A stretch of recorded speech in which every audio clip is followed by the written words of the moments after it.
CeeDee Lamb has some great things to say, man. Fantastic things to say. And I love when they get these players on and they ask them questions that we didn't know already. You know what I mean? I love the fact that, hey, CeeDee Lamb, tell us about dreads. I can't learn nothing from that.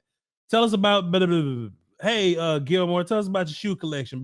You know what I mean? I'm very critical of the interviewers when I don't learn anything from the questions. We knew Gilmore, is a Jordan guy, whatever, right? But when we learn something, oh, shouts out to y'all. Applaud y'all. We learned something. CeeDee Lamb said everything CeeDee Lamb said today. He said it very matter of fact, Will Steele. He said it with a lot of confidence. He said it like, hey, man, this is what it is. This is no disrespect to whatever we used to do, but this shit here is the way, and this is what we're going to roll with. And everybody's confident in it, and everybody loves it. And I see my eyes are open now. This makes sense now. And I want y'all to listen to what CeeDee Lamb says with that mindset, right? As opposed to, hey, man, we're going to go out there and we're going to try our best and run this damn scheme. CeeDee Lamb saying, hey, boom, boom, boom. This is the way. That just means guys are bought in, Will Steele. And when guys are, bought in, we're going to the goddamn promised land.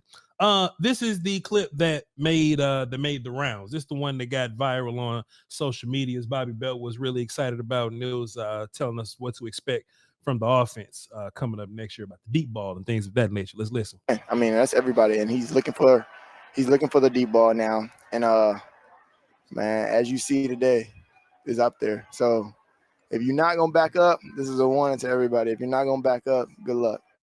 Now, Will Steele, it's one thing to kind of say that, right? Because I think when these players are asked these questions, sometimes they have to fight what the question is, right? Hey, you think we're having problems with your offense? No, we're not having problems with your offense. You know what I'm saying? Like sometimes they just fight it, right? But what we seeing in camp, just based on the videos that we seeing, based on the reports that we seeing, like you said, I love to give you credit how this roster has been built. Vertical passing seems to be a thing, right? Oh, we have talked about this on this show. That's why I can't miss shows. Schottenheimer's come out and said it. Schoonmaker's come out and said it. Ferguson's come out and said it. Tony Pollard's come out and said, hey, this offense is going to be a lot more vertical than it once was. And we see the clips, and 4 and 3 look like this, son. Yeah. You know what I mean? Like their connection, and Dak does have that thing where he could bring in some new guys and they just connect immediately. Like we've heard that We've Dak seen it. You've seen it. What's his name? Cooper came in middle of the year and they had a Pro Bowl connection. Literally, I think he was a Pro Bowl that year. Who else came in? Oh, Randall Cobb. One season. Saved Randall Cobb's career, got him paid very quickly. CeeDee Lamb, a rookie, came in. Now they connected. I think he was leading the league in slot yards before Dak went down. So yeah, Dak Prescott doesn't take long to connect with legitimate talent. Yeah. Yeah, and that's not like some mystery right now. Like we're watching clips and we're saying, if anybody, I know y'all like to listen to Eastside Harold, in which Eastside Harold was listening to the damn CeeDee Lamb joint live on 105.3 The Fan. Not the post video that they clipped up, but Eastside Harold was in that joint live, so he's really a Cowboy fan.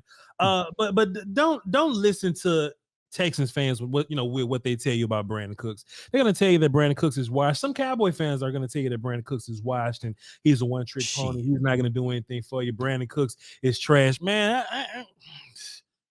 come on, man. The film ain't going to lie to you, bro. I mean, Davis Mills will lie to you. You know what I mean?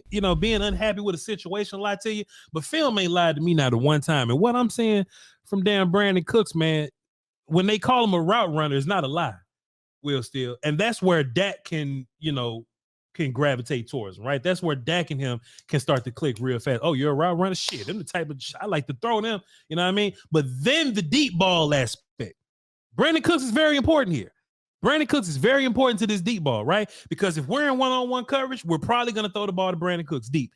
If they're going to overcompensate for taking Brandin Cooks away deep, some damn body else going to be open deep on the other side just to take away from it. All right, you got 2 deep safeties to take away both the deep guys. Shit, deep in the middle is open somewhere. The best way to beat cover 2 is either behind the corners or in the middle of the safeties. That's how you beat them. Hit myself in the face with the mic, but I'm excited.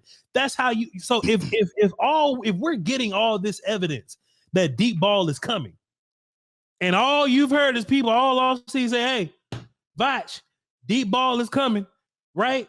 And then we just see in training camp footage, Will Steele, Brandin Cooks is flying, and all we hear is about how fast Brandin Cooks is. Hold on, dog. Wait. CeeDee Lamb said this about how damn fast. You keep that play. How fast Brandin Cooks is. Listen. I mean, it stands out to us, but we're observers and things. But the Brandin Cooks speed and the way that he goes, does that stand out to you guys the same way it does to us? You guys sit there and just marvel at like, my goodness, this guy's so fast. I love fast people. I love watching fast people run fast. So CeeDee Lamb ain't never fucking said that about nobody on this damn team before. I like fast people. Come on, man.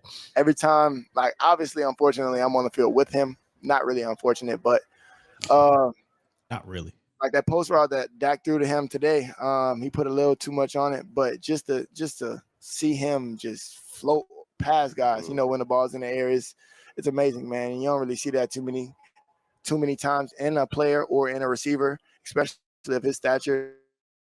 And then at the year that he's in year 10, still flying by guys. So that speaks on his, his prep and ability to take care of his body. He's a great receiver, bro. He's floating, Will Steele. He floats past people, Will Steele. And sometimes you got to look at where you come from to know how good you got it right now. Once upon a time, Michael Gallup was the fast deep ball guy, right? Not even like fast, but Michael Gallup was your deep guy option, right? Michael Gallup's not a blazing guy. He can run a little bit, but he's not a blazing character. But he was your deep ball guy.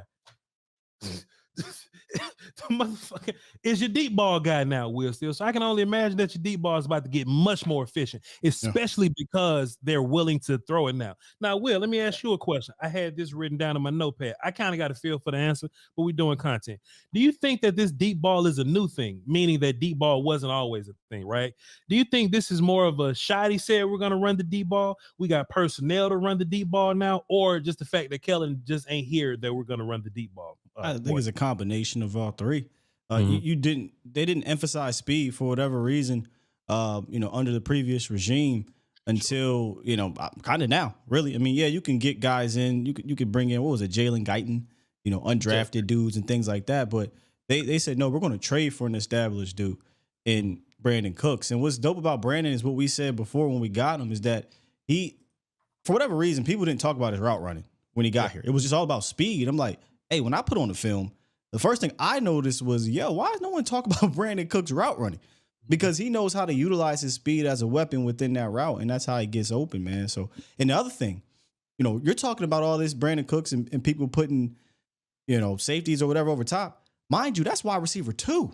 So the safety help might be over top of Lamb, or the underneath help might be towards Lamb. So there's a chance that Brandin Cooks is actually going to see a lot of single coverage, or at least the safety is going to hedge towards, CeeDee Lamb, because that's the guy on this offense where Brandin Cooks is your wide receiver number 2.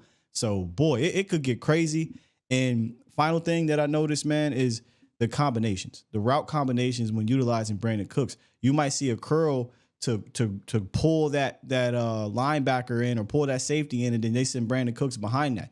You might see an over route coming behind a dagger type of combination, right? You might see a post, or you might see an in next to a seam route or a 9 route. They are putting together combinations that have multiple options that are easy to get to.